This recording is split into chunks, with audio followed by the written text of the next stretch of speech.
What if the modern world has completely misunderstood spiritual awakening? What if awakening is not enlightenment, but the beginning of a controlled psychological death? And what if the ancient world knew this so well that every civilization on Earth created systems specifically designed to guide human beings through it? Because here's the strange thing. Across completely different cultures separated by oceans, languages, and centuries, we keep finding the same exact pattern. The shamans of indigenous tribes knew it. The Egyptian mystery schools knew it. The European alchemists knew it. The early Christian mystics knew it. And all of them were pointing toward the same terrifying possibility, that a human being is not truly born the first time, that there must be a second birth. And if that second birth begins without guidance, it can look dangerously similar to madness. Now, this matters because millions of people today are entering fragments of this process completely alone. No initiation, no elderhood, no mystery school, no framework. Just spontaneous spiritual awakening erupting inside modern people living in an aggressively anti-spiritual civilization. And the result is chaos. People suddenly experience visions, psychic openings, mental identity collapse, overwhelming synchronicities, and overwhelming energetic psychic phenomena. A terrifying sense that reality itself is rearranging. And because modern culture has lost its language and framework and traditions of initiation, many people interpret this process as mental illness. But the ancient world would have interpreted it in a very different way. They would have said, an initiation has begun. Now here's where this gets even stranger. Because according to the initiatic traditions, awakening is not simply about becoming spiritual, or even suddenly perceiving the spiritual. It is the activation of something latent inside the human being, something dormant, something ancient, something immortal. And according to the mystery traditions, when this awakening begins, parts of the human psyche that were previously unconscious suddenly come alive all at once. This is why the process becomes so destabilizing.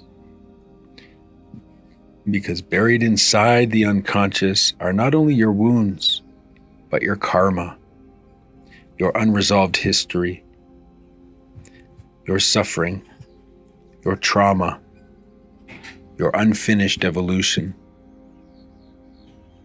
The alchemists would say that the human being carries invisible structures, higher bodies, and these higher bodies contain the total memory of the soul, not just in this lifetime, but the accumulated residue of many lifetimes. Every initiation, every trauma, every act of love, every act of evil, all of it stored, hidden, waiting. And when initiation begins, those buried contents begin to rise. This is why authentic spiritual awakening is not blissful at first. It is volcanic. You are not merely learning spirituality. You are undergoing disassembly. And unless this chaos is reorganized correctly, the awakening process can fracture the individual instead of transforming them. Now, this is the secret nearly nobody explains. The purpose of initiation is not merely awakening, it is reorganization. The ancient systems understood that once the unconscious opens, once the initiation process begins, the soul must be reconstructed. The whole psychic system of the higher bodies must be reconstructed, and even the identity must be reconstructed. This is why it was very common for initiates to take a new name after undergoing an initiation process. The alchemists described this as the philosophical death and the rebirth. Christian mystics called it being born again. Shamans described it as dismemberment and reconstruction of the shamanic working bodies.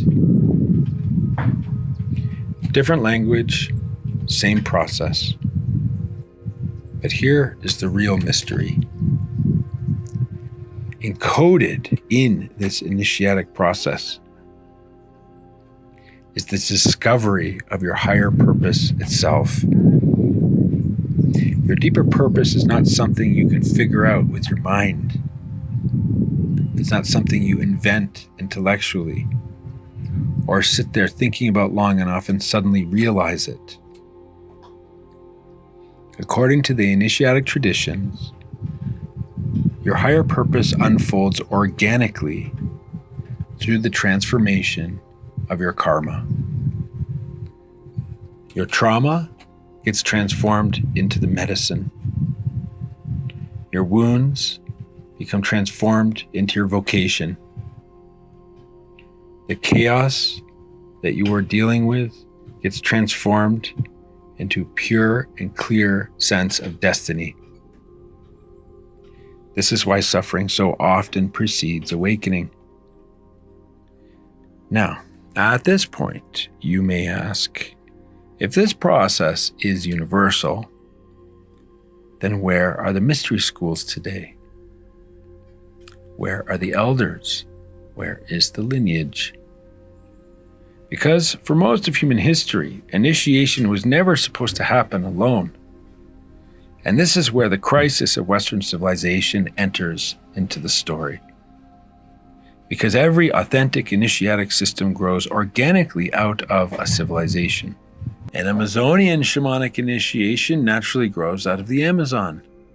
And the Amazonian environment and the indigenous Amazonian culture has its own unique karma, its own unique struggles, its own unique environment, its own unique spirits, its own unique history, its unique illnesses, and its own unique battle with the forces of darkness. The initiate is meant to be shaped specifically for service to that civilization. So what about us? What is the initiatic tradition of the modern West? And this is where the story takes an extraordinary turn. Because hidden beneath Western civilization, there survived a secret initiatic current, a hidden lineage, a Western form of shamanism. And according to the esoteric traditions, this current flowed from ancient Egypt into Greece, through Hermeticism, into the Islamic world during the medieval period, and then re-emerged in Europe through Spain in the Renaissance period, and came to be what we know as Rosicrucian alchemy. Now, this is where most people completely misunderstand alchemy. Alchemy was never merely primitive chemistry. It was a symbolic science of human transformation, a map of the initiation process itself. And alchemists encoded the stages of spiritual death and rebirth and the transmutation of the higher bodies into paintings, symbols, myths, and cryptic imagery. And hidden inside these images was a complete initiatic system, a map of how consciousness evolves, of how the higher bodies are birthed, how we build our immortal bodies that survive the death of our physical body. But then something happened that radically transformed the Western initiatic path and entered into the lineage of Hermeticism. A new impulse entered into history, a new spiritual impulse emanating from the spiritual worlds, penetrating into the initiatic systems of the West. The Rosicrucians called this impulse the Christ impulse, the Christic impulse, the impulse of the Christos. And according to the Rosicrucians, this introduced a completely new force into initiation itself, a force of redemption. Because the older initiatic systems focus primarily on purification and ascent, but the Rosicrucian current believed that the Christos introduced something unprecedented, the transformation of corrupted karma itself. Not merely escaping darkness, but transmuting it. Not merely transcending suffering, but resurrecting what had died within the soul. And this became the hidden core, the hidden secret, the central secret of Rosicrucian alchemy, the central ingredient in the process. The awakening of the higher bodies through a redemptive force capable of penetrating trauma, healing fragmentation, and raising the spiritual dead from the grave. Now, whether one interprets this literally, psychologically, or symbolically, the implications are enormous. Because it suggests that spiritual awakening is not random, it is structured.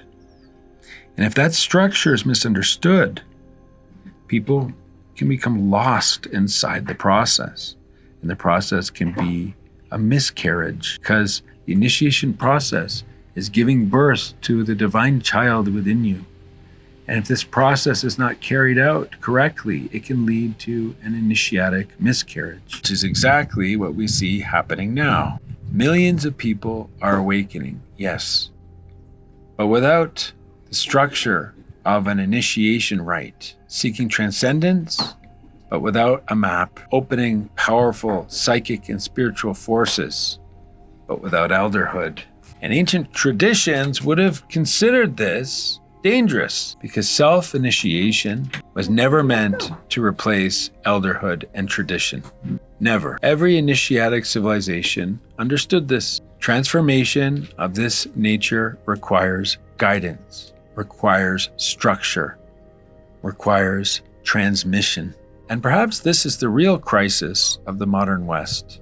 Not that spirituality disappeared, but that initiation survived in fragments, while the civilization forgot how to recognize it. And maybe that is why so many people today simultaneously feel an awakening and the menace of psychological ungroundedness, because something ancient is awakening inside the souls of Western civilization. But the containers that once guided this delicate and intense process have largely been lost and need to be reclaimed, rediscovered. And in future lessons, we're going to explore what it would actually mean to rebuild an authentic Western path of initiation in the modern world. Thank you for your presence in the lesson. If you like this material, please check out the other content on this channel, the School of Modern Soul Science. I'm your professor, Andrew Camargo. This is the YouTube channel for the School of Modern Soul Science. And if you want to go deeper with this subject matter, check out my online school, link in the description. See you in the next lesson.